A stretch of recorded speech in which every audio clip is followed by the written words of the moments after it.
Lunch করার জন্য আসলাম আবারও। আমার এই জায়গাটা অনেক পছন্দের, সেজন্য আসলে বারবার এখানে আসি আর আপনাদেরকে ভিডিও করে দেখাই। এখানে একটা ফুলের টব দেখেন, এটা অনেক গর্জিয়াস আর অনেক দামি। প্রত্যেকটা ছড়াতে কীভাবে ফুল ছাড়ছে দেখেন,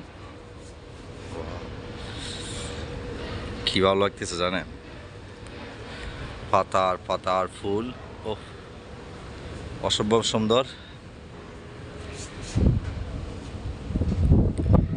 তার সাথে একটা বড় বোট আসতেছে শারজা থেকে, আপনাদেরকে একটু জুম করে দেখাই।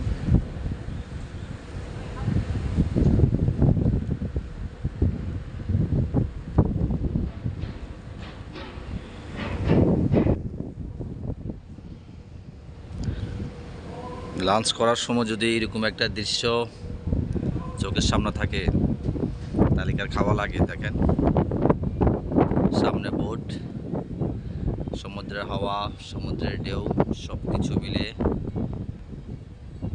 একটা অসম্ভব একটা সুন্দর বিরাজ করতেছি। ওরে বাবা, এটা অনেক স্পিরিট। আমি তো ব্যাক সাইডে খেয়াল করি নাই, কারণ বাতাসটা তো উল্টো দিকে, এই জন্য মানে বাতাস যেদিকে ওই দিকে এটা ছুটতেছে, যার কারণে এটার স্পিরিট দেখেন অনেক স্পিডে যাইতেছে।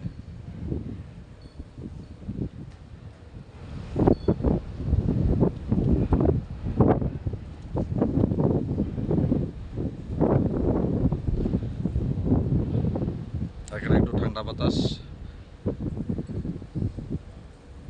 মানে সমুদ্রের ঢেউ যত উত্তাল হবে ততই বাতাস একটু ঠান্ডা হবে।